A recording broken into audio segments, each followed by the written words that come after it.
Hello, guys. Welcome to Daddy and the Don. Obviously, I'm the Don. Anyone who's watched recently will know Jordan's been making a few appearances. So, we've got Mr. Jordan Williams in the house. Thanks for joining us, Jordan. Everything okay, your end? Yeah, good to be back, man. Thanks for having me again.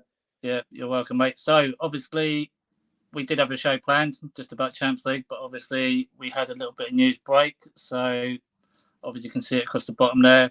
Chelsea sacked Tuchel. So, what's going on there, mate? What did you make of that?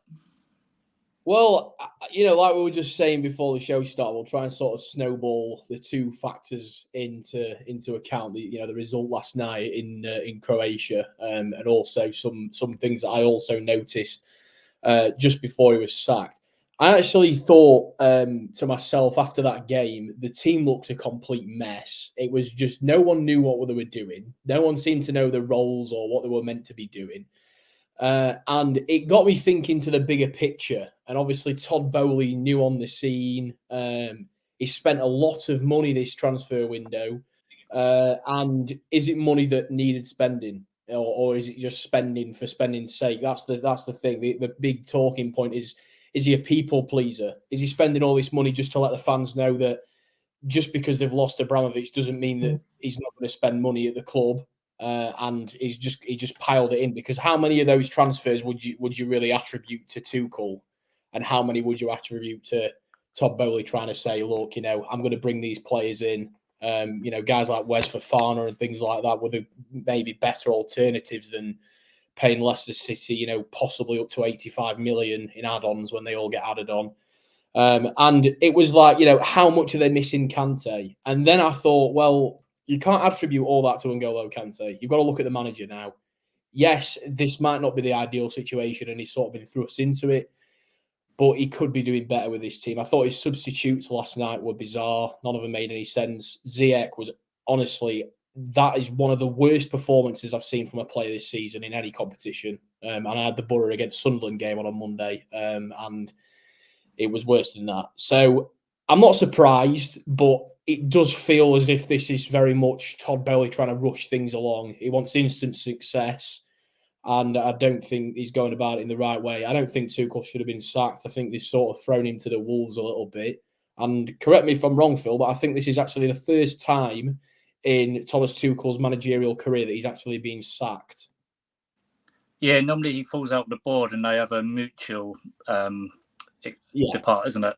So I know it was the case at Leverkusen, and at PSG they had a meeting and they just decided to part ways. But again, like, just going back to something you touched upon, like Wes Fofana and all that money, when you think how serious an injury he had last year and how very little games he's played since that, to then go out and pay like Harry Maguire money on him, it just baffles me a little bit that, yeah, the other guys you could say, like when they got Thiago Silva originally, when they got Koulibaly, the price worked, I suppose you can say, like what you were supposedly getting there, you paid a decent fee for. But with the Fofana thing, just because he's young, just because he played in the Prem, just come off a massive knee injury. So there's risk involved in there. Like, you wouldn't pay £100,000 for like a Lamborghini if it had massive engine issues and reliability. Probably you're paying for prestige, aren't you? So I think that one sort of threw me, but I don't know if that was I know they were trying to get him before the window, but sometimes panic does just set in on that last week, doesn't it? And you just take whatever you can get your hands on. New owners have come in, they know they've been throwing their money around, so you end up paying that money in the UK, didn't you? But like you said, there must have been other alternatives they could have looked at. It all started late, so can it all be Thomas Tuchel's fault? He didn't get those players in early enough to get pre-season with them, so you've got to take points as a consequence of that, really, ain't you? Yeah, I think the big thing for me as well, Phil, is why was it against Zagreb that he gets sacked? They just beat West Ham at the weekend, irrespective of the ins and outs of that sort of whole situation. They beat them at the weekend. They've gone to Zagreb, which, they've got an unbelievable home record. They were saying last night in all competitions, 9 months. They've not lost in 18 months. So it's not an easy place to rock up and win. That says to me that Todd Bowley's very overconfident about this situation, and I don't think he understands that what's happened at Chelsea Football Club in the last sort of 4 to 6 months has been huge, and it will have massive ramifications. And I don't see how he's not able to understand that he can't just wade in, whip his checkbook out, and just win straight away. You know, these things take time. I think he might live to regret this if they don't get, you know, a Pochettino or even a Zidane. Pochettino is not going to go to Chelsea. Let's be honest. He's got this thing about rival teams, and Chelsea are obviously Spurs' biggest rivals. I don't think he's going to go there. Zidane seems to have a reluctance about going to England. He was mooted for the Manchester United job, and he said that he doesn't really want to leave Spain. That's where his family is. And then the other one is Graham Potter. I don't see why Graham Potter would want to go to Chelsea right now. You know, mid-season, he's got Brighton in a great position. Why would he want to go now? You know, it's one of those where I just think if this was at the end of the season, Potter probably would go for it. But, you know, if they've sacked a manager, I think, really, without thinking who they're really going to get in. I'd be surprised if any of the three names that are being sort of touted at the moment for being his replacement actually do fulfill that role. There you go. So Graham's saying that Tuchel second was coming for me, but strange timing. Yeah, again, like Jurgen Klopp, Pep Guardiola, if they lose away to a minnow in the Champions League, they're not sacked on the spot for that, because that's something that happens. It's a group stage. You've got games. You can come second in your group. You'll have a tougher last 16 game, but there's a way out of that. It's not like it's a direct knockout competition where you've just been eliminated, so then hence been sacked. So, yeah, I agree with Graham there. And then he's saying Potter to Chelsea would be hilarious. Obviously, he would want Potter to fall on his face and be sacked probably by the new year. But, again, that's Mr. Vendetta. But, yeah, with, like, the Potter thing, you're saying about, like, why would he want to go there? So if you look at the other clubs he can take, what other bigger job is there that he could take now in England other than the Chelsea job? Man City's not going anywhere. Liverpool, I know they said he wants to have a sabbatical at the end of the year, but would he get the Liverpool gig? Or would they want prestige? And then you've also got Man United who've just changed their manager. So potentially, unless he waits for Conte to fall out with the board and he takes the Spurs job. But you sort of think now this would be the one where he could actually get into a sort of like Big Six club. So he might want to take it. But I can see the point where he started well. You might want to see that out. But then what is the ceiling for Brighton? What's getting them in the Europa, possibly Conference League? Not going to be able to make him into a top 4 team, where if he went into Chelsea, he has the potential to then go, he's in the Champions League already, get him into the Champions League again and actually experience that competition outright. Yeah, I mean, you make a good point. You do make a good point, Phil. It's just, for me, it's like, is he prepared to risk it? Because it is a big risk. It could fall flat on his arse, like obviously Graham wants to happen. But at the same time, you know, I do think that there's a very real possibility that Conte at Spurs could just dissolve overnight. You know, we've seen it happen before. I think, you know, Potter's in a good position at the minute. He's got time to run on his contract. You know, wait it out. I don't think he's if he's off. I don't know. I really don't know. You know, you've seen managers turn down moves like that before. To a bigger team because they've wanted to see out a project that they've started somewhere else. And it depends what his motivations are. You know, I'm sure he's not short of a few quid. Yeah, again, like when you say like turning down, I don't think it's been that much of a gap in terms of like the size of the clubs. I think it'd be more like, you know, when you had your Southamptons that were pushing to be like a European contender, wouldn't go to say maybe this Chelsea job. Obviously, he would now because Southampton a bit hit and miss. But yeah, like I agree with Graham. Like he said, money talks, and if offered, he will go. Which I'm tending to lean towards. Yeah, he will take that job because again, when's that chance going to come around again? I think a few years ago he was in the lower leagues of Sweden when he got his team promoted. Yeah, Östersund's gone from the third tier to European football. So yeah, and I think he lost the tie, but he beat Arsenal in one of the legs, didn't he? Was it in the Europa Cup? Yeah, so. Obviously done quite well there. Graham 1, everyone else 0. Okay. We get the VAR on that one, Graham. But yeah, so obviously like going into the game itself. So obviously, was you watching this one live?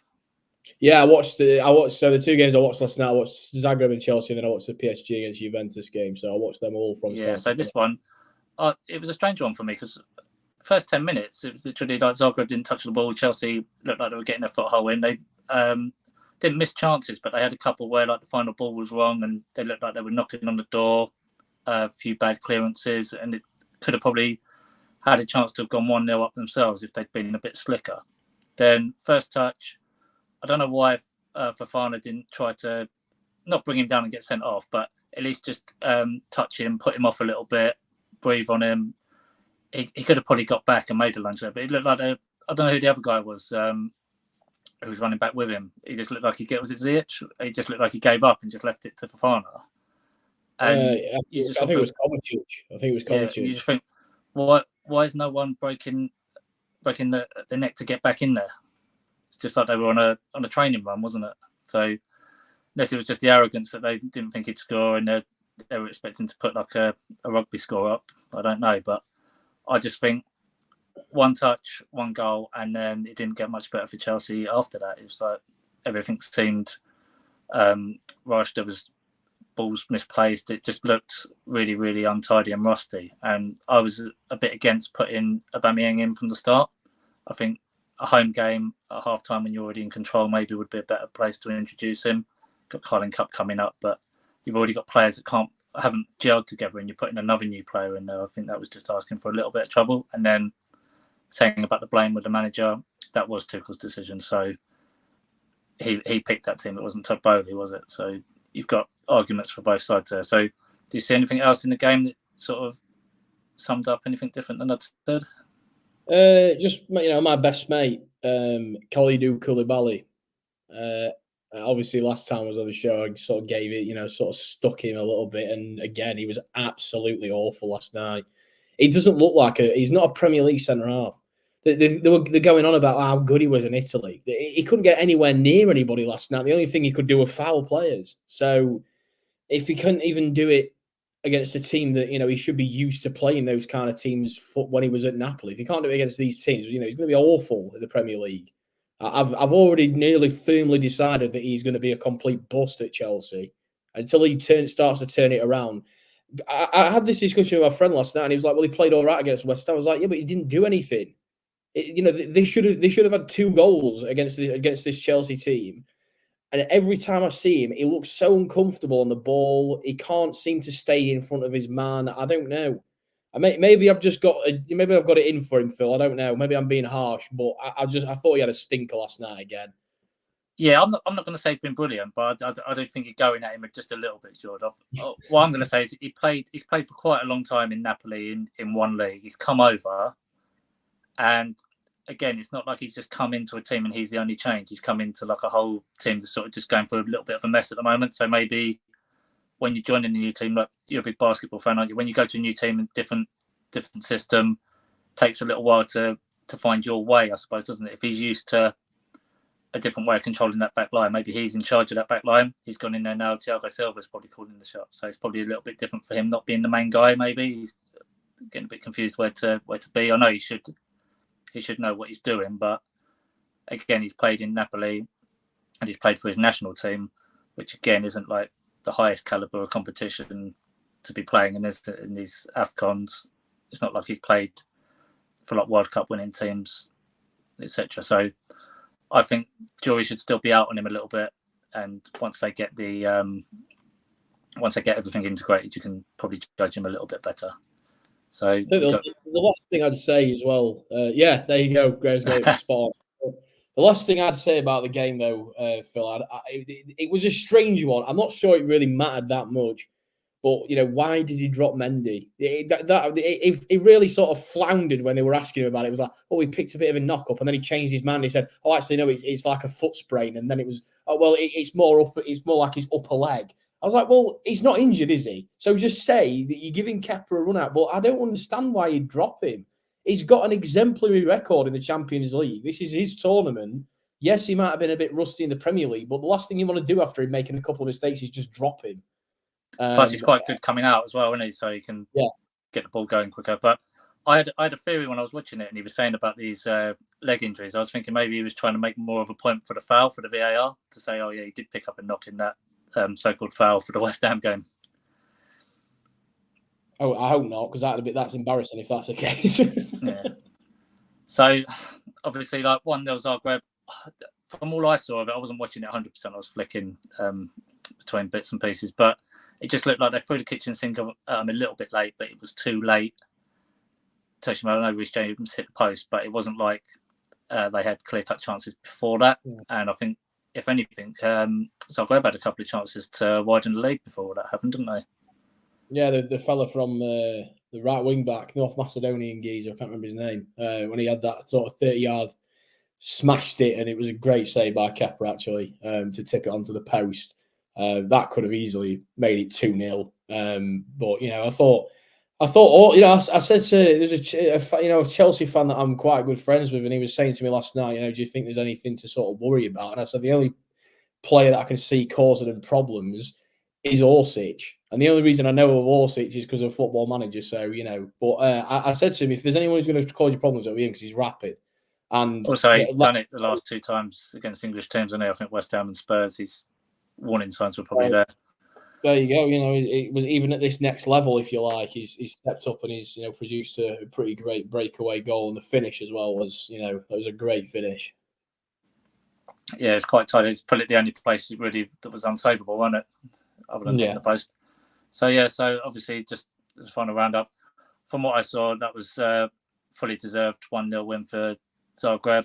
I got loads of abuse for the prediction I put out for a 2-0 win online yesterday. I had to suck eggs to half of the Croatian nation, but they all took it quite well. But yeah, I think any Croatian, I think 9 of them signed up yesterday for subs, so that was good. So if any Croatian fans watching out there, well done in your win, thoroughly deserved, and please like and subscribe. So moving on, obviously we had another English team in action, so Man City, and I predicted 4-1 for this one because I thought City are always good for letting a goal in at the moment, but score enough to make it not matter. But that was just a procession. I don't think I even saw Seville get into the final third. And the parts I was watching, I was flicking between the PSG and this one as well. But every time I looked over, it was just Man City parked in their half.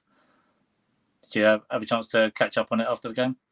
Yeah, I did watch the highlights for all the games. Obviously, I didn't get to see maybe everything. But in terms of City, I mean, I'll just start with Sevilla first, actually, because they're not what they used to be. They're not this dominant team. They've lost a few players. People have moved on. The sort of setup there is a lot different to what it used to be sort of 2-3 years ago. So, I mean, even last season, they were pretty good. But they just seemed like they were lacking something. I expected City to hammer them last night, so I wasn't really shocked. But yeah, as Graham said there, and it was the first note that I made last night, Phil, the first thing that I put on there, Haaland is a cheat code. So, what can you do? His movement last night, you saw it more. It wasn't just for the goal where he was just hovering, waiting for the rebound.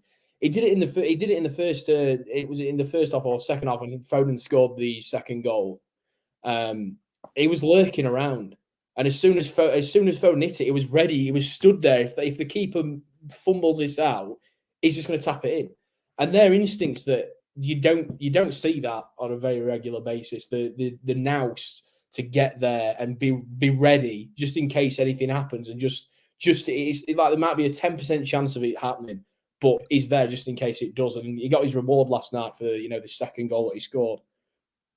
Well, have you seen as well, like for the 2 tap-ins he's had, the first goal last night and the goal against Aston Villa, how high he's actually getting his leg up? Like he's coming in on the stretch and he's controlling it down like as if it's just a everyday thing. He's just like a little knockdown. He's getting himself sort of like in the NBA. You've got to be in a certain position to make the dunk every time. He's in that position to make contact wherever the ball lands. He seems to time his run absolutely spot on.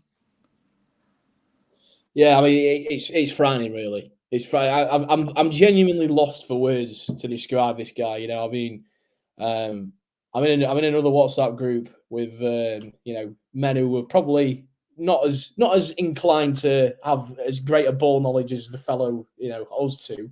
But some of the comments that I've seen, he's only scoring tap-ins and things like that. It's poor ball knowledge. I think when people say that, it just makes me cringe. Yeah, but that's like Van Nistelrooy back in the day. He didn't score any spectacular goals, but he was always there where the ball seemed to be. He was always there. So that's a skill in itself, the way I look at it anyway.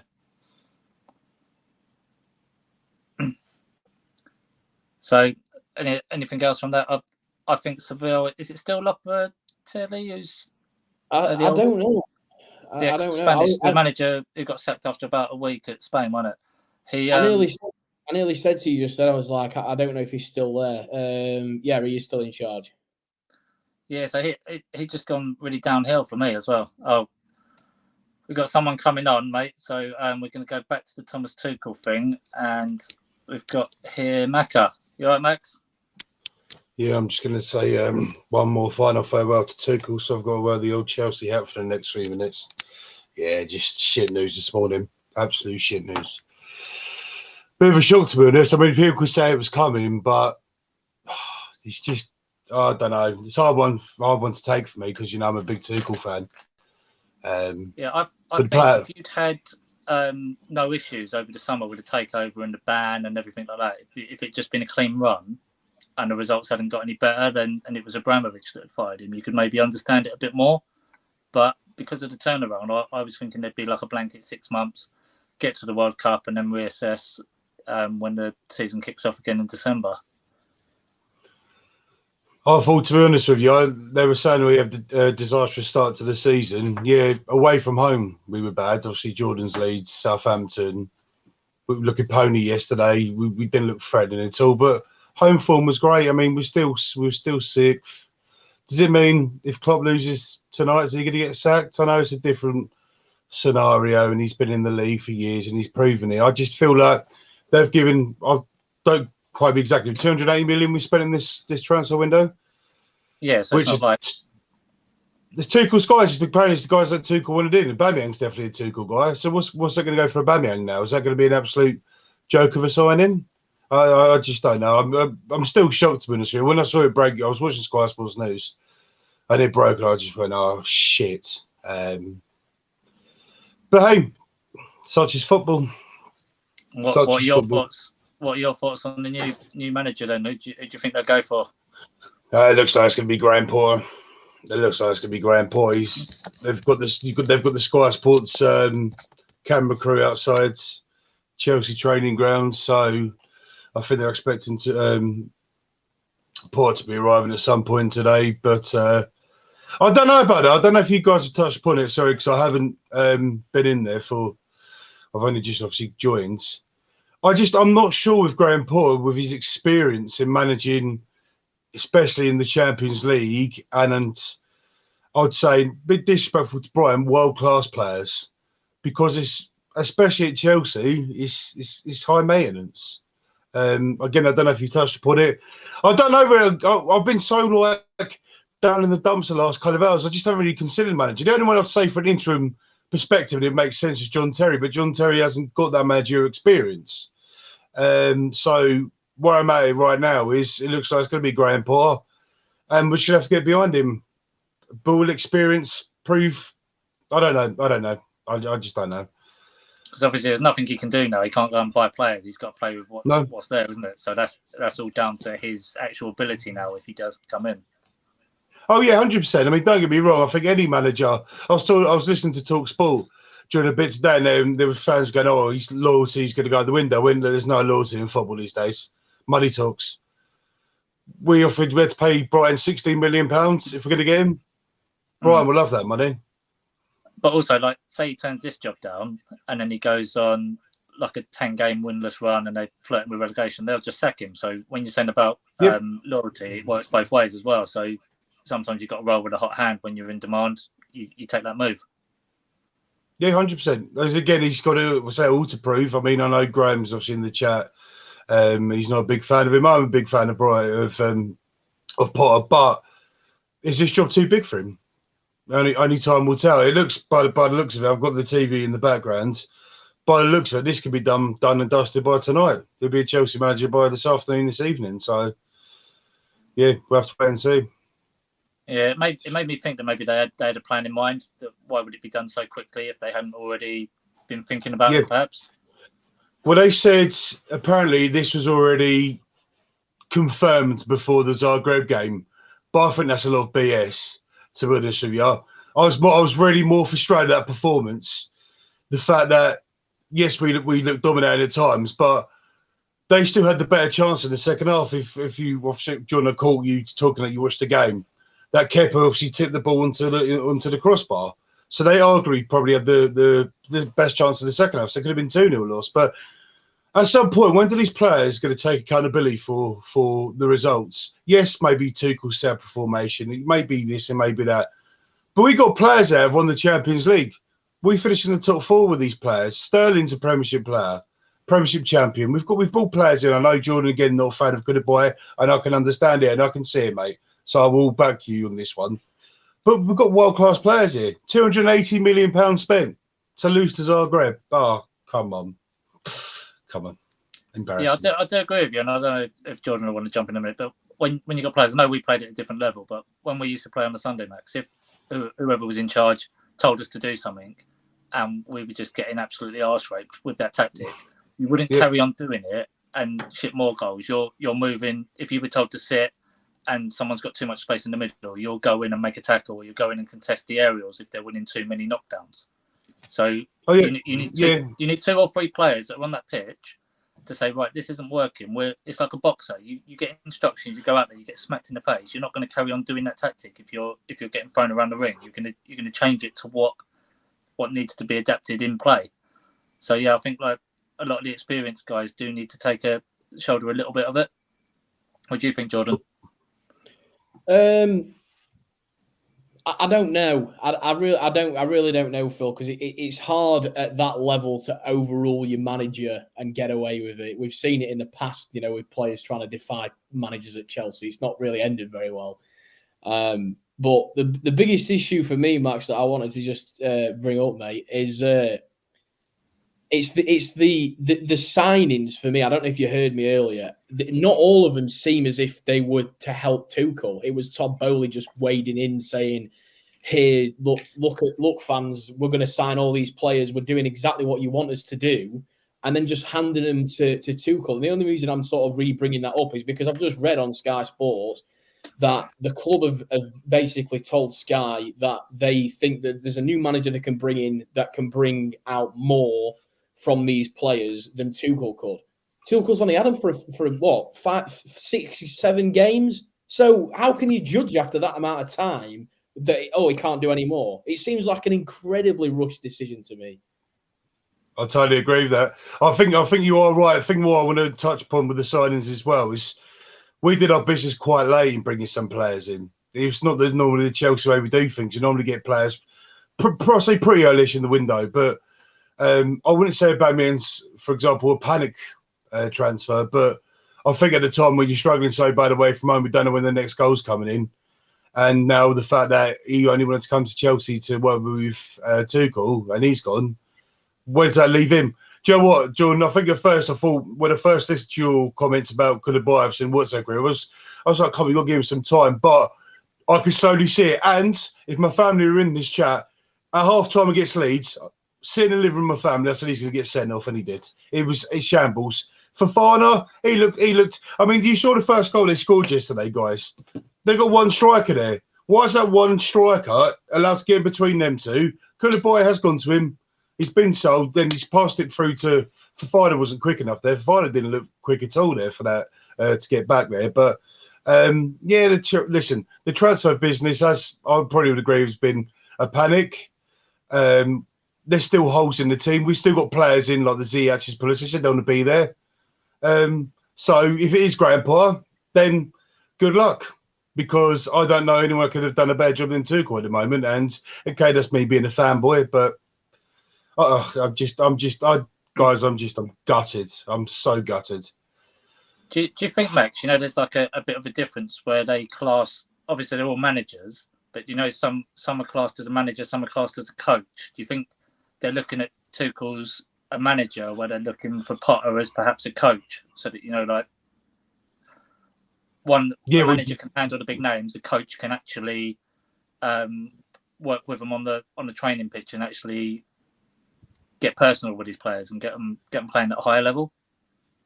Well, the question I need to ask for this one is, do you reckon the players are going to understand and listen to Potter's way of playing football? Okay, you say professional football's got to listen to the manager, but I like to see what's going for these Chelsea players this morning. Are they happy that they've come? Are they happy he's coming? I mean, don't get me wrong. Look, Paul could be the next greatest ever Chelsea manager. I really hope so, because by the looks of it, it's going to be Potter. But he's not managed this experienced players before.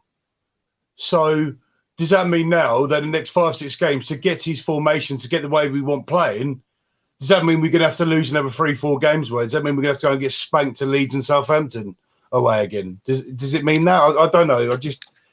I'm just so effed off with this club this morning. I'm so effed off with this club, and I've only come on here to rant because I just can't be bothered to sit there and start moaning to myself about it. So, listen, if Paul comes in, all good, but at the moment, I'm going to swear, fuck Chelsea, because I'm fuming. I'm absolutely fuming. Is that your preferred option, though, out of all the names available? You take Potter over that Poch? See, common sense would be you want Pochettino, you want Zidane. I don't want Pochettino. One, he's a Spurs reject. Secondly, he got Spurs to the Champions League final, but nah. Zidane would probably be the one that would be the most obvious signing to have. He's obviously worked with world-class players, and he probably can get the best out of our squads. But my way would go, and this is going to be a big risk, and I said at the start, is I'd probably put John Terry in charge to the end of the season. Because if they can't listen to a Chelsea legend, they say, well, Frank Lampard lost the dressing room. John Terry's he's a different breed. But, yeah, I haven't had that sort of time to digest who's there, who's not in there. They would first of all come out and said Brendan Rodgers. I was like, oh, well, here we go. Yeah, he was bet for 6-5's favourite for like 5 minutes. I think he's been waiting for something to happen, though, and he's get another job. Yeah, the thing is, it's right with these managers. Like, I think, to be honest with you, if you listen to Tuchel's press conference after and the way he's been talking the last couple of weeks, it's like he wants to be sacked. He's been so negative. He's been slagging the players. Oh, he just don't care. But if you resign, you don't get any of that wedge, do you?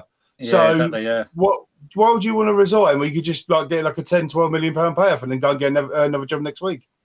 Yeah, makes no sense. Do that, and I don't know. Anyway, talking about Mr. Potter, we've got the real Mr. Potter on the line. Graham, you all right, mate? Yeah, you all right, Phil? All right, guys. I thought I'd just pop on. I'm laying in bed, so you don't want to see my ugly mug. I just thought, I've said it in the comments, I think it's a strange timing, but I'm not surprised it's happened. It's Chelsea. I think the new owner obviously wants someone in. But it's a strange time, and you spend over 200 million to then sack him with players that might not suit a new manager. It's very similar to Brendan Rodgers. I'll just go on him briefly. If Leicester sacked him before the end of the window, it would have been a strange one because you got no time to bring the players in. Now, whoever comes in is going to have players that this manager don't want. And if it is Graham Potter, you know, he's going to struggle with these players because there's a lot of egos at Chelsea. And Graham Potter, who's never dealt with egos before. Personally, I'm not a fan of Potter. We all know that. I don't need to go into depth why. He'll struggle. John Terry, for me, 6 games in, no, I'd understand the appointment, but I would only understand it if it was the last 10 to 15 games. 32 games for an interim manager, maybe for a few games, maybe. I think Chelsea in a situation now where they've made a rush decision, and now they may be thinking, well, what do we do now? Have they got a plan in place? Maybe. I watched the game yesterday. I've seen the highlights. Chelsea have been very poor this year so far. They don't seem to be... They're like a Jekyll and Hyde. 1 minute they're good, the next minute they're not so good. Koulibaly, he's good in the shit league. I think Fofana's been injured. He's still rusty. Mason Mount is shit. He's not the player he is. He needs a bit of time. He needs to play a system that suits Mason Mount. Mason Mount is a number 10. He's not a winger. He's not a centre midfielder. You want to play 4-2-3-1. That's how Mason Mount plays. Good. Chelsea right now. Yeah, going back to the manager, though, Graham. You know, hello. You were saying about the timing, right? So, you know, like you're saying 32 games is a long time for an interim manager to take over. For me, they should have rid it out, even if it got worse under Tuchel, because they're packing up early for the World Cup, aren't they? So, get to the World Cup. Potentially, there's managers that are going to finish after the World Cup as well that you could tap up as well if you were short of people on the market. So, you think someone will leave their post before the World Cup, someone will leave their post as an international manager after the World Cup, so you'll have a lot more managers to choose from. Yeah. But you know what? I'm going to be a bit biased. Do you know what I think would do well for Chelsea? Arsene Wenger. Yeah, fuck that. 2 managers. I think Simeone from Madrid. No. I think he'd be Thomas good. Frank. No. And Thomas Frank. Oh, man. Thomas Frank. I think he'd be a great appointment. He's a very good manager and he plays good football. I think it'd be great for Chelsea. As much as Macca hates that. Graham Potter, no, he's shit. And I'm glad if he does go to Chelsea and get sacked in 6 months. Graham won, everyone else nil. I was right. You're all wrong. He sucks. I'm the best. Simple as. Go away. There you go. So it's so sad to see Thomas Tuchel sacked. Yeah, I think Max agrees with that as well. Yeah, I'm a devastated. bad day for the club, innit? Is he a Chelsea fan, that guy, then? The one that's commented? I'm guessing so. If you're on there, mate, Yeah. Mr. Tracy, that gives us a shout if you're a Chelsea man. I mean, what do you two? I know, sorry that you probably touched upon it. You two, like, okay, you could be sad of it. Are you both quite shocked?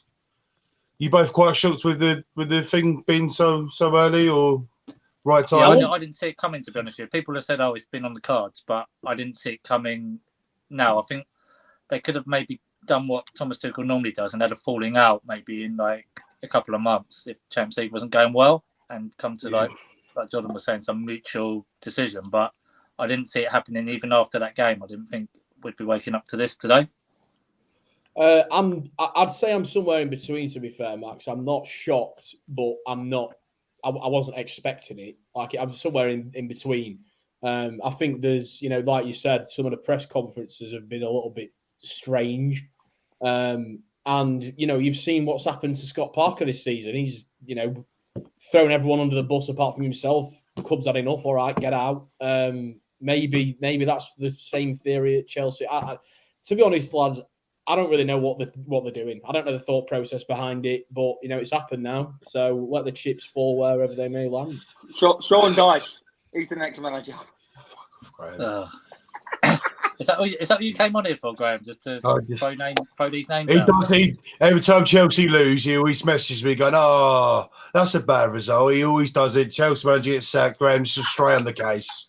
Straight on the case. It's the first time for 6 years he's been in a position to do it, isn't it? So he's loving it, isn't he? Well, he's Arteta in now. When he was Arteta out for the last 3 years. So I don't know. It was out. It was in for the first few games, wasn't it? Now it's out after one game, isn't it? Yeah, he wants to. I'm Jesse Martin. Oh God, no. Jesse March. Although Jesse March, though, when you're looking for like passion from your manager, at least he gives it. Yeah. I suppose. I didn't really know much about him. I just liked it when he got sent off. The way he looked at the ref and went, "For what?" When he got, it's the way he shouted like at the going to ref. kill him, didn't he? For what? I'm terrible. All right, so that's going to wrap up the Chelsea chat. Otherwise, I won't be able to make my night shift tonight. So, you staying with us for the rest of the show, Max? Or yeah, I'll listen on, but yeah, crack on. But so obviously we already spoke about the Man City, me and Jordan. Anything other to add? Then this was just completely one-sided affair. Seville showed absolutely nothing. Man City are just different. Man City are just class. Haaland's just a beast. Nothing more to say. They dominated, mate. And it's getting the best out of the players. Like Phil Foden and Kevin De Bruyne's connections with Haaland's incredible, mate. They are such a good team. If they don't win the Champions League this year, I'm going to be shocked. But they've got the striker they needed now. They've already had the great players. They've got a great manager. It's got to be their year this year. Do you think that's the missing piece of the jigsaw complete now? They've got the yeah, I think so. You've got all these lovely little playmakers around. We just needed that final, mate. He scored, was it 10 goals in the league already this year? I don't know how many scores. 2 yesterday in the Champions League. He scored 12 goals already. 12 and 7, isn't it? 12 goals and 7. It's, mate, they're going to be hard to make. That's when Steven Gerrard sinking ship actually got a point. I was shocked. I was absolutely shocked. So I was in Wales. And I was 1-0. Must have been like my penalty last minute or so. I don't know. But no, they're going to be the team to beat this year for me. 100%. They've got to win the Champions League this year. Have to win it. Yeah. Anything you want to add on that one, Graham? Yeah. What Marcus is saying and what you guys have already said, there's not really much to add. All I say is when you've got Silva, De Bruyne and Foden, you add Haaland, it's going to be a case of, we concede, but we're going to score 3 or 4. It's going to be very difficult to beat City this year. You can see already on 2 occasions they've been behind and they've got a point and a win from them 2 situations. City, I'll be shocked if they don't win the Champions League. For me, they're the best team in the world. I think they're going to get the double. They could even get a quadruple. They're that good. And it's all because they've now got that, the best striker in the world, probably in my opinion right now. They're up top. He's going to score a lot of goals. So City have made a very good signing to Sevilla look very, very average. And they're going to do that throughout this season. So Haaland's a beast. He's a cheat code. It could be City's league. I know it's only 1 game, but it's an impressive outing away from home. I think as well, just the way him and De Bruyne have linked up in the last few games that I've seen. They seem to know where each other is on the pitch, even though they've only played together for a short period of time. So that screams danger, doesn't it? The thing about De Bruyne, he just never gets mentioned enough. He's an absolute. He's been a world-class player for a long time now, and he never gets the credit that he deserves. He's such a consistent player, and he's a clever player. Because the thing with De Bruyne, he's got better as he's got older. He wasn't always that good. He's always had the talent. But he's been coached well. He's got the mentality, and he's just a clever footballer, and he knows where to pass and where to look for the ball. He's just a great player, and he's Haaland's dream. It's Haaland's dream. That one-on-one he missed though when Haaland put him through, I was half expecting him to have seen where Haaland was and just go with the eyes and just cut it back like a blind pass for Haaland to tap it in. But maybe he hadn't seen that he'd carried his run on. But that's the only bit I saw last night where he sort of wasn't quite the usual De Bruyne special. Anyone else got anything to add for City before we move on to Celtic? No. There we go. So this one, right? So obviously, at the start of this, I predicted Real Madrid would win 3-1, but I didn't think Celtic would give them as much of it. I don't think the loss was a bad result for Celtic. I think they gave it a good go. I think 3-0 looks a lot worse on paper than what the scoreline actually, the performance actually was. Mm-hmm. And when you watch them, that shot they smashed the post in the 12th minute or whatever it was, that goes in. It's a different story. And then they had I can't remember the guy's name, but he missed on about the 48th minute or something like that. He missed quite an easy chance, and he just kicked it, just scuffed it into the ground. But he puts that away. 2 chances to make it 1-0, but then Real Madrid's class came through. A lot of the goals were precision. You've got skillful players in there. They know what to do. But so go with you, Geordie. What did you think of Celtic's performance last night? Now, anyone who knows me knows I absolutely hate Celtic. Hate them. So, I'm obviously going to be harsh, but why does it like the things I was hearing last night on the Champions League review show? I don't even know why I watched that. It's an absolute load of crap. But the hype that they were talking about, and then I saw Michael Owen, who's another one of my most hated people on planet Earth, came out and said they can make some noise in this competition. No, they can't. They've not got the players or the squad to do it. They'll be all right at Celtic Park because the atmosphere is always good there. They always play well home. They'll do fine there, but good luck getting a point away from home. I think they'll get beat by everyone in the entire group away from home. I think Shakhtar beating Leipzig sort of ruined their chance for a 3rd place as well, because obviously Leipzig are going to need to improve as well. So it's sort of made it a bit harder for them to get any sort of qualification there. But for me, I think the other thing is as well, like I said, I wrote down, Phil, I just said consistency with pundits. They can't make their mind up. Why does anyone even listen to them? The talk, Modric's goal last night, should have saved it. It was straight at the keeper. Yep. Should have saved Agreed. it. So why didn't they? But all they said was, it was a good goal. No, it wasn't. Keeper should have saved it. Why aren't you bringing this up? Because it's Celtic and you want to protect them because everyone, the hipster's choice this season to get on a bit of a run. I think the build-up was good. It's just obviously like the finish was quite a weak shot that went through. It's like he had tissue paper for hands, wasn't it? Yeah, they should have. But the big loss for Real Madrid last night, obviously, is Benzema going off. How bad is that injury going to be? It'll be a shame for him because I think he's a shoo-in at the minute for the Ballon d'Or. So, and it's a very much deserved Ballon d'Or as well. So hopefully he can get back to full fitness as soon as possible. But yeah, that's about it for me, Phil. I think. Yeah, that's another one. What did you make of the game, Mecca? Do you think it was a good fight for Celtic, but just outgunned? Yeah, I mean, I can't really touch upon too much what Jordan said. It's just the fact that they had their chances, but if you don't take chances against big teams, they're going to punish you. No matter how good or bad Real Madrid were in the first half and start of the second half. We'll touch a point quickly. You guys know that Leipzig sacked their manager this morning. He's gone now. So I'd expect that to be a difficult game for Celtic home and away.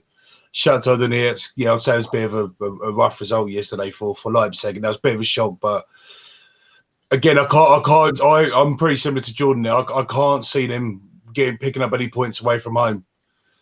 Celtic Park again, maybe 2 wins or we'll win and a draw, but I don't think it's going to be enough. I don't even think they're going to qualify for the Europa League in third. But look, they gave the fans a good outing yesterday. But again, you don't take your chances against good teams, you're going to get punished. And that's what happens.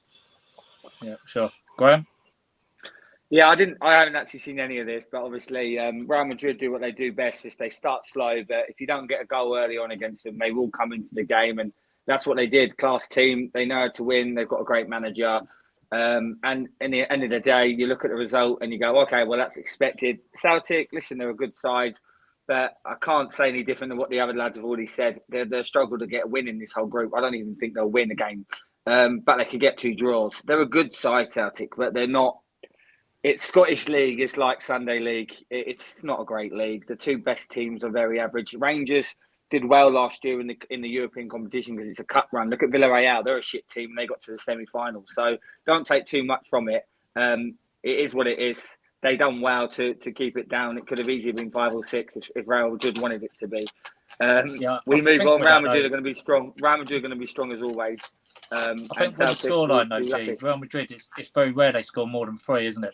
They're sort of like a Mourinho under at Chelsea, where they just keep the team at arm's length, win sort of 2 or 3-0, and just control the game. That side is good. That Celtic are Bournemouth, Real Madrid are Liverpool. That's the difference. So Real Madrid were good enough to get more goals. Celtic did well, but like I said, I'm not the biggest Celtic fan either. I've never really been a fan of Celtic. I wouldn't go as far as saying I hate Celtic. But they did well to keep it down. But any day, Real Madrid are always going to win that, especially if Celtic weren't going to score in the first half. So not surprised. Move on, Real Madrid. They'll get through the group now because they're Real Madrid. Right, just going to rattle through the other results, like the non-British results, and then we'll move on to tonight's games. So PSG Juventus, obviously Jordan watched this one, but flew out of the blocks. I thought this was going to be like 5 or 6-0 at one point, but I think they sort of took the foot off the gas, let Juventus in. Once Juventus scored, they looked like they were going to score more, and then obviously right at the end, wasn't it? Neymar had a chance from point blank range, good save, but straight at him. But the chances were all Juventus at 2-1 from what I was watching of it. What do you think, Jordan? They just got too cosy at 2-0. Yes, and for me again, it's the attitude. I said to my mate last night, I can smell that Mbappe and Neymar's attitude from my living room all the way in Paris. It stinks. The lack of pressing will cost them any chance of winning a Champions League. If you're trying to implement a system where the midfield and the defense is pressing, but the forward line isn't, it's not going to work. So you've got all these guys in midfield and defense wasting the time pressing, because if you get one player that's not going to do it, never mind 3, it all starts falling apart. So that's going to be a problem for them moving forward. And it's a good job they had Donnarumma in net, because he made 2 fantastic saves last night. That it could really change the result. And if you look at how depleted this Juventus team are with injuries, it looks a bit of a mess. They're in a bit of a transition period at the moment. They should have hammered them last night. And if anything, Juventus can feel a little bit hard done by not to get a draw out of that game yesterday.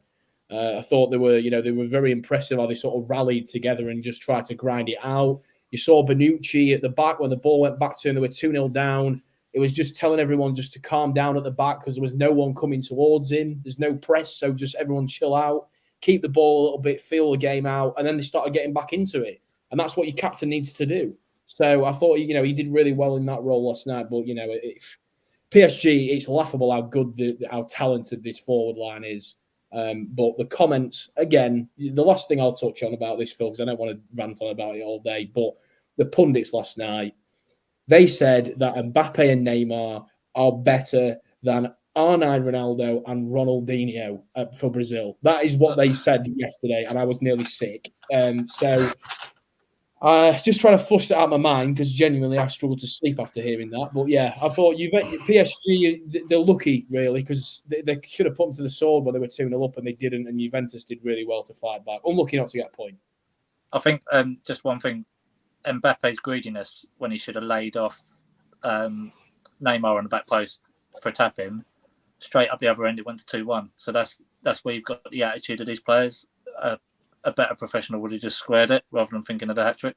So that's where you come unstuck if you're PSG. So did you see any of this one, Max? Or I only saw the goals. Unfortunately, obviously, good thing that Jordan was watching it, so I didn't get only saw the goals. Again, if you look at the result, you expect a PSG win, but from what I hear from Jordan said, it wasn't as smooth sailing. So I think I'd say with Mbappe though, just the way he strikes the ball. Like obviously the first goal was a great play from both guys, but the second goal, just the way he side-footed that in, it was as if he'd just caught that on the volley, like through the laces. Just the amount of power he gets into that shot, it's unbelievable.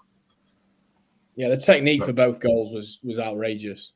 You can't take that away from him. I'm not saying they're not talented, but Neymar's attitude's always been an issue, and it'll continue to be one. And when you've got three humongous egos there, I think Messi's the only one really that would be prepared to sort of maybe take a little bit of a back seat. He's never really been someone who's got a huge ego. So I can see that, becoming an even bigger problem the more the tournament progresses for PSG.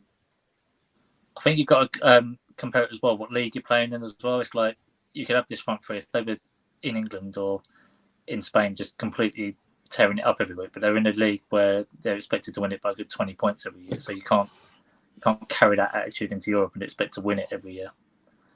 So yeah, so that's that one wrapped up. So this one again, we're just going to wrap. Phil, sorry mate, just a quick one, just on that question. Do you guys think that PSG is the closest thing to maybe winning the Champions League or say B and C in the final if the routes were different? Are they the closest team we can see right now to dethroning City from winning the Champions League this year? No, I think on paper they should be, but PSG will get found out at around the quarterfinal stage for me. Someone will come in, hard working team will come in and put one up them. A bit like when you won it a couple of years ago. Not the most fancied team, but you'll just work hard and outwork the team. That's what I think will happen to them this time around. And even Man City, is as good as their team is now, it's knockout football. It's just over. I know it's over 2 legs, but what happens in one of the games can seriously affect the second leg. So I think City can't just expect to steamroller it. I think it'll be when you get to the quarterfinal stage, see where they are in the league, and then take it from there. But I think PSG will fall out fairly early for me. Fair enough. Yeah, I think if anyone's going to challenge him, it's why change from what works? I think Real Madrid are the only team really. I think that are going to. But yeah, so just going through the rest of the roundup. So Dortmund 3-0. I think that was pretty much expected from pretty much everyone in Europe there. So I only watched the highlights afterwards, but didn't. I think Copenhagen had a couple of chances, but it was Marco Reus. Yeah. Like a bit sad really, because Marco Reus, he was so good in his first spell at Dortmund, went to Bayern, didn't really work out, and he's gone back there, and he's sort of been. People are saying he's. Royce didn't go to Bayern, mate. Oh no, sorry, that was Mario Götze, wasn't it? Yeah, Mario Götze went there. But he's had a good 4 years where you just didn't know what he was up to. Wasn't he on the front of FIFA or something? And he was like around the sort of time when Hazard was taking over, and he was going to be this next big thing to sort of come out of the German league, and then it just went quiet, didn't it? And obviously Haaland came in, took the shine off, but yeah, I just find like he's one of those players that you could have had a much better career. Götze. Yeah. No. Well, Marco Reus, he's still scoring a lot of goals, but he's like feels like 5-6 years ago he was destined for bigger things. He's been absolutely riddled with injuries, though, hasn't he? He's had a lot of pretty serious injuries, and I think he's just sort of killed his pace a little bit. So it's a shame, really, but it's just sort of unavoidable. Yeah, so see any of this one, Max, or any highlights? I just want to make a point that Jude Bellingham's a special lad. He played really well yesterday. Got to see some of the highlights at half time. And to be fair, that last goal was quite a good he build-up play as well, wasn't it? I think he's going to be a special talent. That means Man City going to get him in 3-4 years again. So is he City bound or well? No, but he's a special talent. He's. I think with him though, he's just got to keep his attitude right. He's got the talent. Yeah. He just needs to keep his head on his shoulders, basically, not get too carried away, and then they'll be fine. But anything you want to add on Bellingham, George? I just wrote, next big thing in midfield for England. I think it's pretty much everyone's talking up. He's going to be a Liverpool player next summer, so we'll see if that happens. But yeah, his attitude seems fine at the minute. I must admit, I've not seen anything that's alarmed me, so hopefully it stays that way. Liverpool player, that shocks me. How many players go from England as youngsters abroad and then get bought for so many £1 million to come back? When you think surely the guys that are then bringing them back saw them when they were in England the first time. They could have just got them for like a quarter of the price. Just baffles me sometimes how we let players go out and then like Paul Pogba's literally just like fleeced Man United twice now, hasn't he? Like he's gone back to Juventus for free on both occasions. How much money did Birmingham get off that sale? Couldn't have been that much. 15 million. Was it 15 mil? Oh, fair enough. Yeah, because that would have been one of those like tribunal things, wasn't it? Because he was at such a young age. Jesus.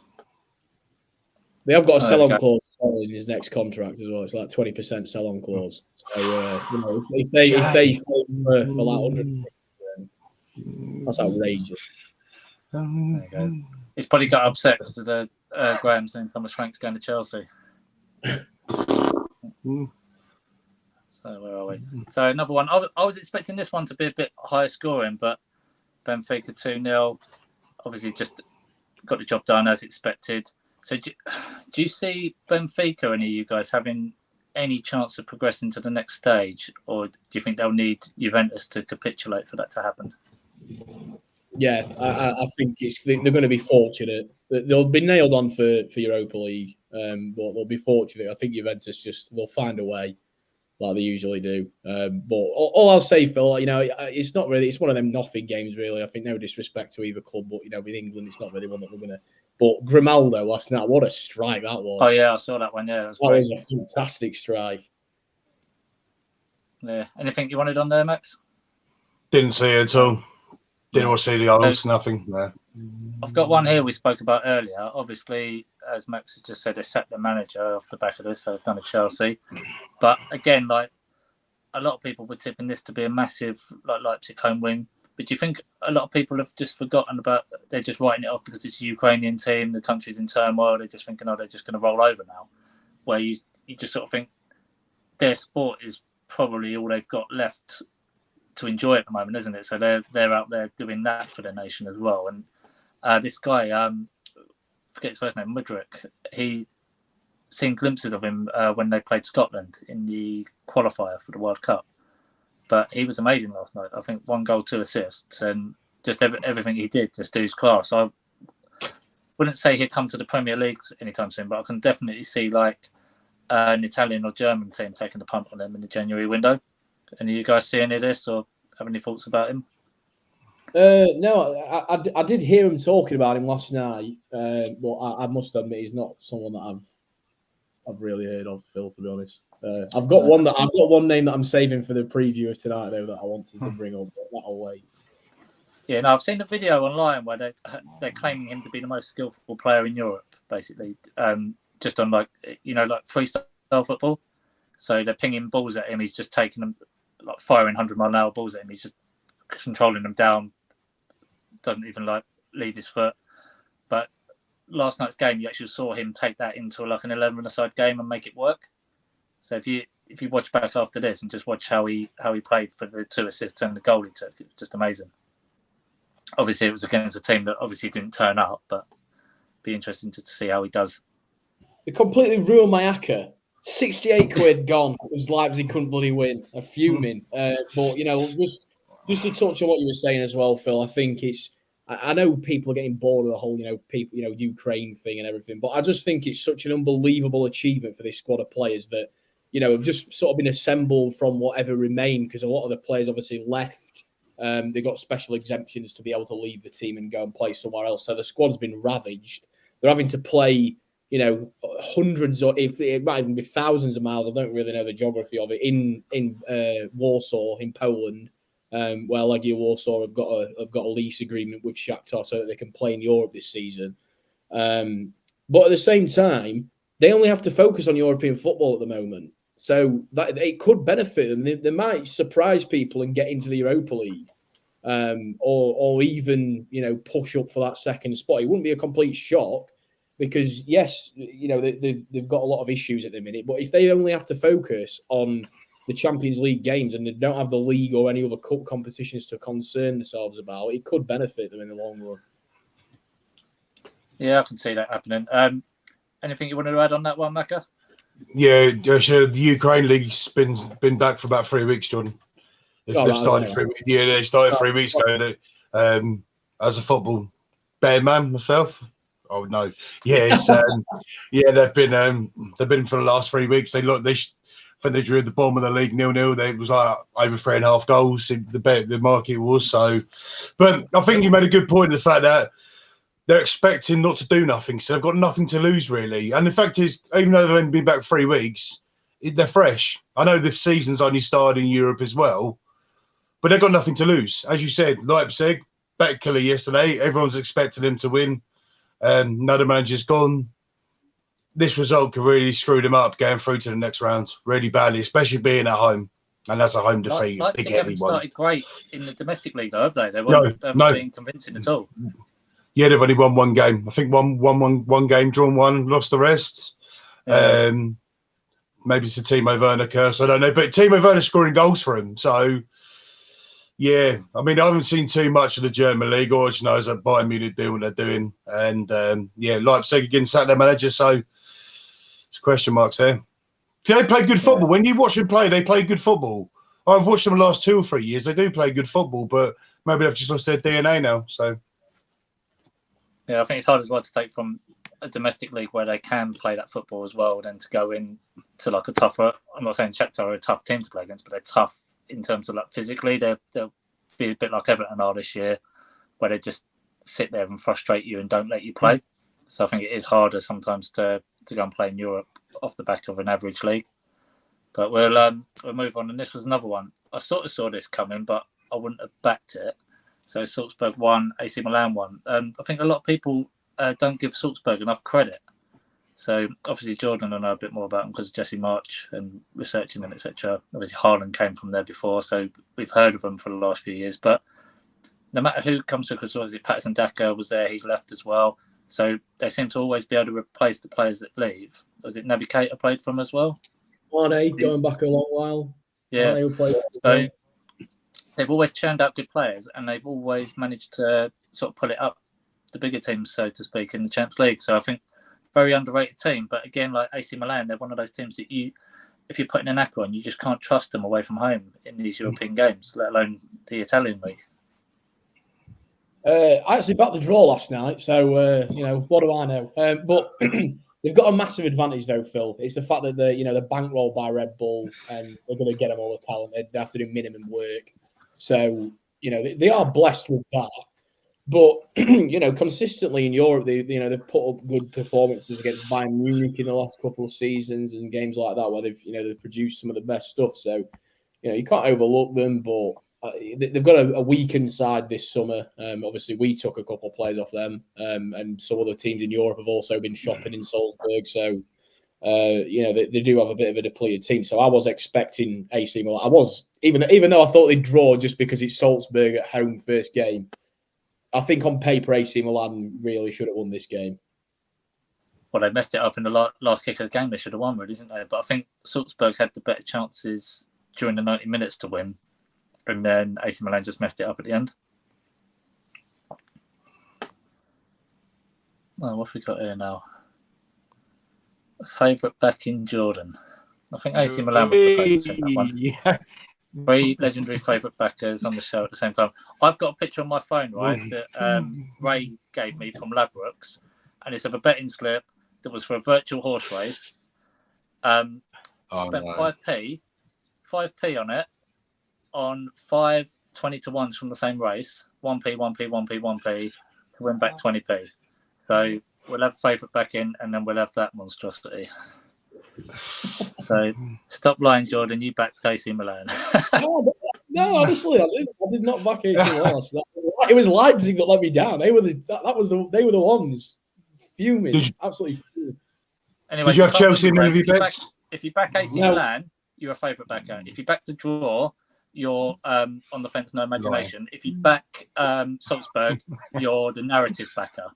So you can't win with Graham. I think he's just happy that Potter's not coming to Arsenal. So where were we? So all right, we've got one little question I'm going to ask you both. So got Haaland and Mbappe. So obviously we've only seen Haaland a handful of games here. We've seen Mbappe for a few seasons there. So you're starting a new club. Who are you signing? You Real Madrid. Who are you bringing in? Haaland. Without a doubt. Not even a shadow of doubt in my mind. Do you think those two would work well together in the same team? Or do you think one would take away from the other? What's that? Mbappe wouldn't pass to him, so it wouldn't work very well. Do you think Mbappe will regret not going to Real Madrid? Probably not, because PSG are letting him do whatever he wants. This is basically his team. You know, they're giving him so much power; it's ridiculous.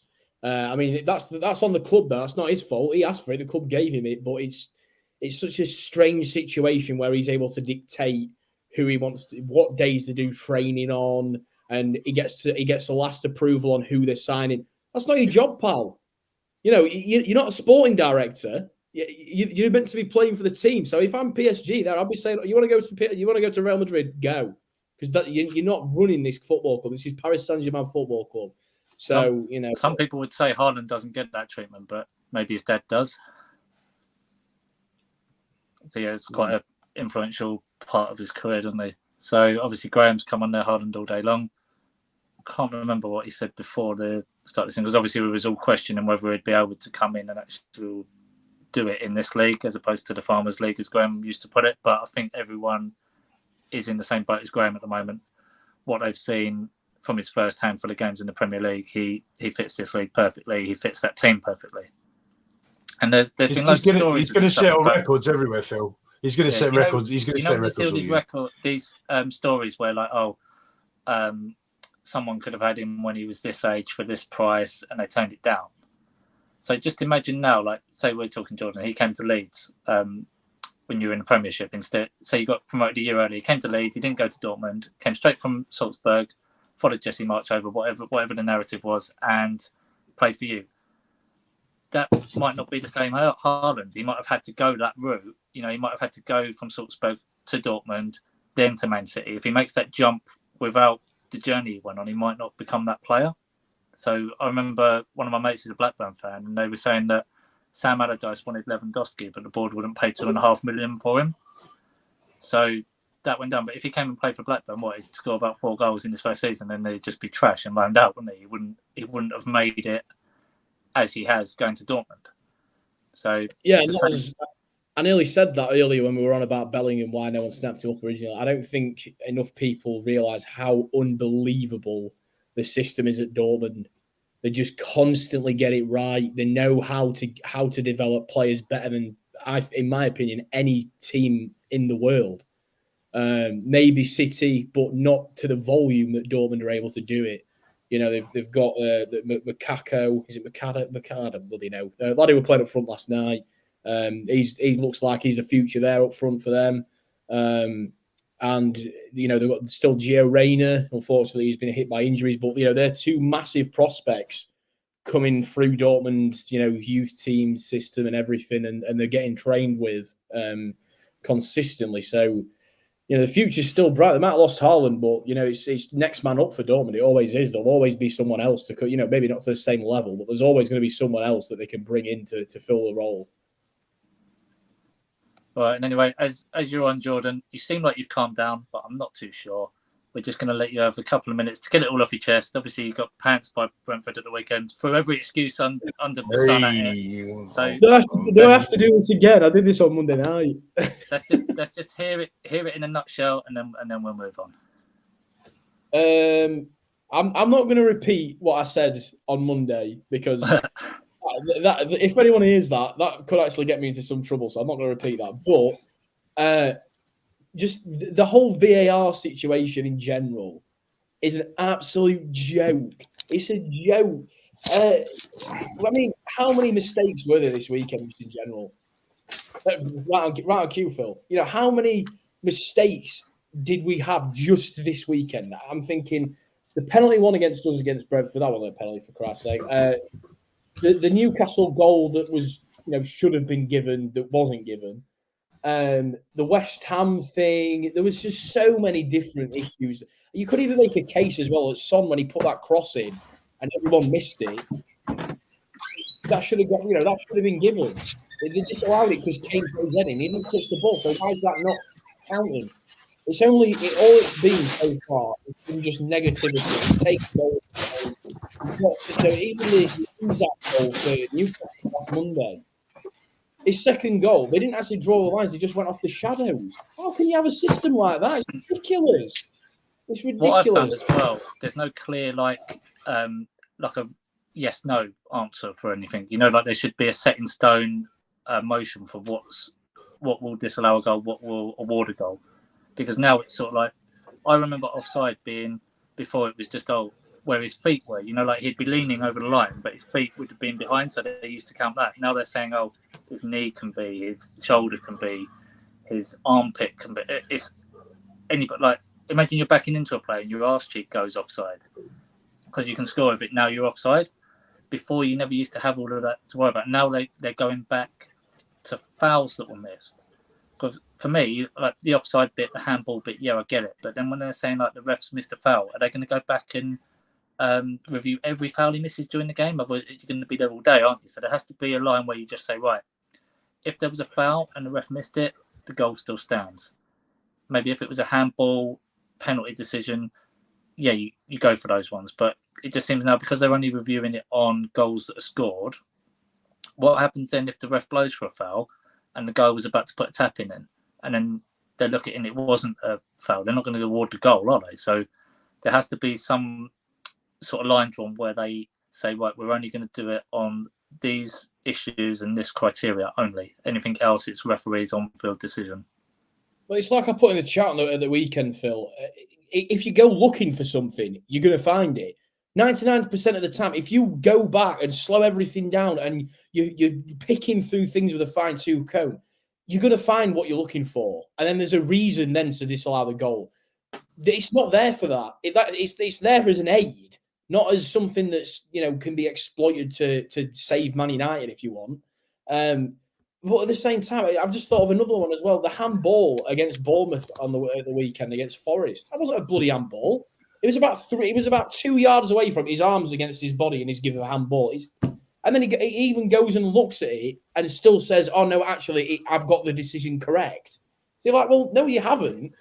You've got it wrong." Like that's down to the referee. So I think there's a problem in this country from the ground up with referees. There's been issues for the last couple of seasons with referees at grassroots level. No one wants to put in for the qualifications. No one wants to be a referee. The system's a complete mess. Why don't we? Now, this is my idea.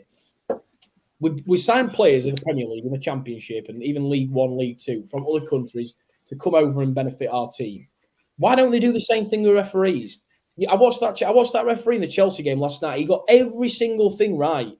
He was in control of the game. He never missed any. There was no song and dance about it. He made a decision and the players got on with it. When was the last time that you saw a referee not have 8 players around him when he's made a decision? It was like Anthony, because after that, Phil, it was the other thing last night.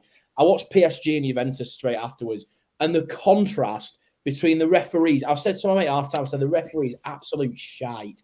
And he said, "Oh, who is it?" I said, "Oh, I don't know." Second half kicks off. It's Anthony Taylor. And I said, "There you go." I could tell it was awful without even knowing who it was. So I thought that's when you know there's an issue, because I'm not taking a bias against a referee who we all know is crap. I just thought he was awful, and then it turned out that was who it was, and it didn't. Yeah, I've noticed that when you watch a Champions League or European tie, it does seem to be they get the VAR stuff right more often than not. As opposed in this country, it seems like the VAR is not the problem, as a lot of people say. It's the people that are managing the VAR don't know what they're doing. So I think something has to happen, and maybe some outside help. Do you agree with that, Max? Yeah, I just feel, especially when they ask the referees to go to the monitor, I feel there's pressure on them. Because 9 times out of 10, I mean, I think correct. I mean, Mark Oliver this week said no. I'm sticking with my decision this week. Now, I think the standing referee is diabolical. There is one outstanding referee in this league. It's Mike Oliver for me. Jordan, I don't know if he's given you a bad decision the last 3 weeks or not, but every time they go to the monitor, you know it's going to be overturned. You know it's going to be overturned. If it's in your favour, if it's not. When I heard he was going to the VAR, he's asked to go to the monitor for the Chelsea West Ham. Disallowed. Straight away I was like, it's disallowed. So yeah, I think they're shitting their pants like if they overturn the VAR. Yeah. And they're going to then get sanctioned and they're going to get held accountable. You're going to get all the threats and stuff online. So I think there is a bit like it's supposed to help the referees, but then it's giving them this perceived pressure that they have to change their mind when they go to the monitor. Well, that was the issue, Phil, wasn't it? Because they were saying in the Newcastle game at the weekend, when it was a clear push, for a start, they had never had the angle of the push. Why not? The TV cameras had it. Why hasn't VAR got that angle? Yeah, exactly. And secondly, the referee who was refereeing that game, he'd only refereed 7 association rules football matches, if you like. So that's just FA's posh term of saying competitive games. He'd only ever refereed 7. So when he goes over to look at the monitor and he's got someone in his ear that's been a seasoned referee in the Premier League for, 10, 15 years, something like that, go and have a look. He's going to just feel the pressure to stick with whatever VAR's telling him instead of standing on his own 2 feet. And, the word I used on Monday, and I won't say more because otherwise I'm going to end up repeating what I said, but they're spineless. They're absolutely spineless, the referees in this country. And it's just, it's pathetic. We shouldn't be on here talking about referees every week. We should be celebrating the great players that we've got in this league and some of the fantastic results that have happened. We're not talking about VAR making another cock-up. But it's boring, but we have to do it. And it's just getting really, I think VAR's made them scared to make the decision. They think, VAR will sort it out if it's wrong. And so they then don't have the bollocks to actually go and make the decision themselves. So it's taken that command away from them in a certain area. But obviously we've got some games tonight as well. We won't be able to get through all of them. We're just going to go through the 3 British teams and then we'll wrap up. So Ajax versus Rangers. Obviously Rangers did well in Holland in their last tie. Do you guys think they can get anything out of this, or do you think this is one step too far for them? You want to go first, Max? I keep stealing your thunder. Yeah. No, mate. Listen, I've come on late, so you're like the main guy. I'm like the second in command today, so I'll happily sit back. I think Rangers are going to come out. They were humiliated against Celtic. They were poor, and they've looked pretty decent in Europe, if I'm honest. A different competition, but I think it's going to be a draw. I think they're going to get something out of this game tonight. I really do. I think Giovanni Van Bronckhorst has done a tremendous job at Rangers, and I truly believe they're going to get a draw out of this game. Also, it's going to be tough. To drop Morales in the last tie, didn't he? After the disciplinary issue, a lot of managers wouldn't have had the stones to do that. No, Gerrard wouldn't have. Gerrard would have kept him. Gerrard, time and time again, he was getting sent off. He got sent off like 3 times in 4 games. But Gerrard was like, no, he ain't going to do it again. He's done it 3 times. So it shows the side of a manager that can control his team, and his team respect him, because he went to the senior staff and went, hey, what do you think about this? And they all agreed. So, yeah, I think, you know what? I'm going to go quietly. Rangers to get a draw out of this game. I think, Jordan, you could probably tell me different. They're going to get hammered, but that's going to be my bet tonight, the draw tonight. Well, I did my Super 6. For a narrow. Sorry. Yeah, I've gone for a narrow 2-1 Ajax win, but we'll see what Jordan has to say now. So I did my Super 6 yesterday. So I've already got. I'm just going to stick with my predictions. I've actually got Ajax 1, Rangers 1. I think they'll get a draw. I just don't know. I must admit, I don't know how Ajax have started. The Eredivisie is not a league. I used to, when I was younger, I was a massive Ajax fan for whatever reason. I was just that weird guy at school who, came to non-uniform day in a Wes Sneijder t-shirt.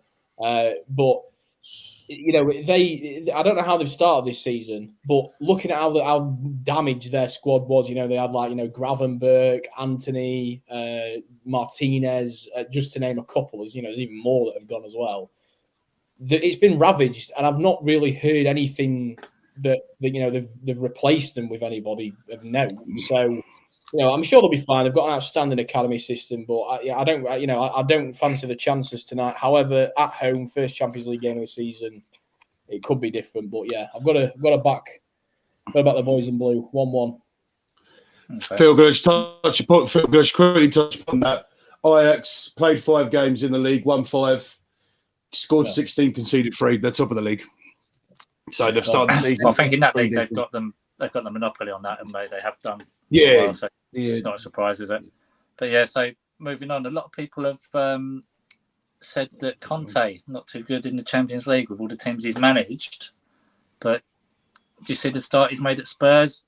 I've gone 2-0 Spurs in this one. I think the start. My main reasoning was they've started well. Harry Kane normally doesn't score any goals this time of year. He's already got 5, so they seem like they're in their stride. And I haven't seen anything Marseille have done for Spurs to be scared of, especially at home. Maybe would go a different way if it was away, but for the home, I'm expecting Spurs to come out and win this one. What would you say, Geordie? Yeah, I've got Spurs 1-0. I think it'll be I think Marseille will just try and keep them at bay. We've not seen any signs this season that Spurs are going to hammer teams, especially a side like OM that they are a decent side, historic team. So I don't think they're going to be able to just sort of turn them over. But I'd be shocked if it's anything other than a Spurs win, I think. Yeah, that's fair enough. Max, is that full house or you got something different? No, to be fair, Phil, would have said the same scoreline as you, 2-0. Conte admitted in his press conference that his record in Europe hasn't been great and he's hoping to rectify it this season. Now, rectifying it, I don't know if he means they're going to go all the way or at least get to the quarters or semis under him as manager. But I think this is the sort of game where they need to get like Song going because, yes, they haven't been great in the league so far, but they're still picking up points. That's without Song contributing anything at all.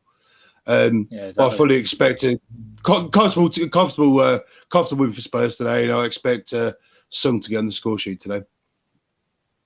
Okay, so that's a full house for Spurs, and then this one as well. I've actually gone for a 1-1 draw because I see Napoli as a bit of a bogey team for Liverpool. I think they did the double over them a couple of years ago, didn't they? So Liverpool haven't started particularly well. Napoli have been firing goals in, obviously against somewhat weaker opposition, but then Liverpool only banged in goals against Bournemouth themselves. So I've put this down as they'll take a 1-0 struggle, and as long as they win the home game, they'll be happy with that.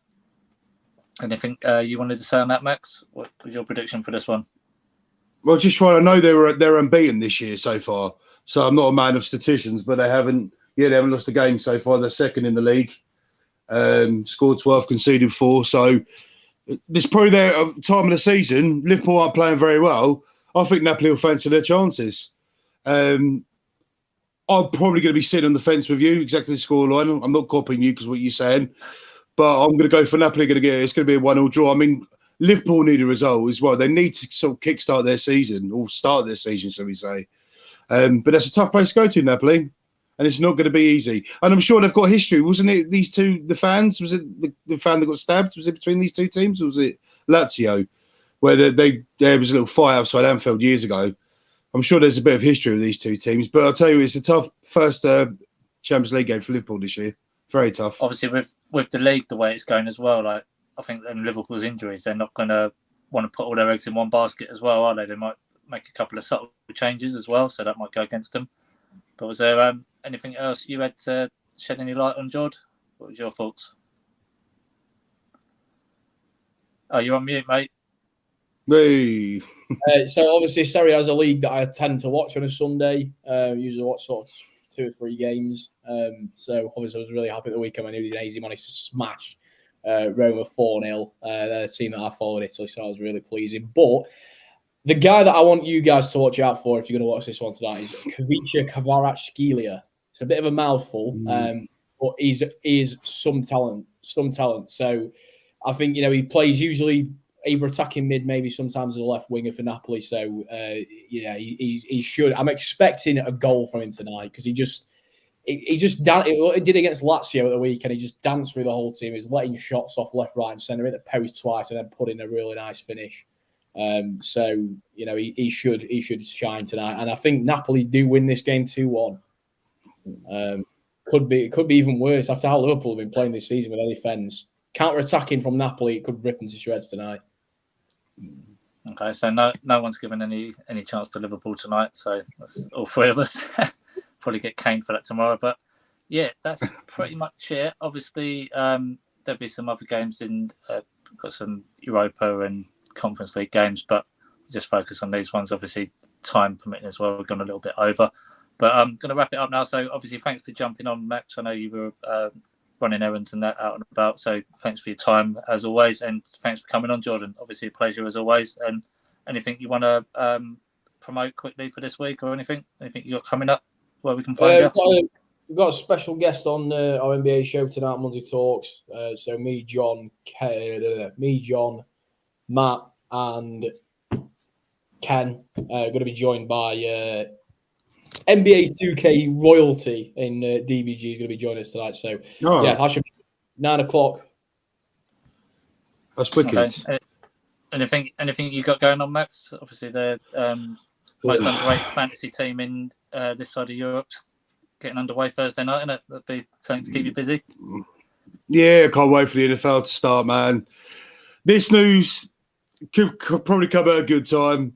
I'm not watching Chelsea Saturday. I'm not going to give it the large to Marky or Bez. We beat them. I'm done with football for the next 2-3 weeks until maybe Paul gets to the 5-game win streak, and then I'll be back mouthing off. Come on, the Cowboys. Tampa Bay Sunday night. Jordan, if you're up, mate, send me a few messages when Tom Brady shits all over us. But no, looking forward to it, boys. Looking forward to it. If you've got any NFL shows going on, let's get some chats going, man. I think that'd be good.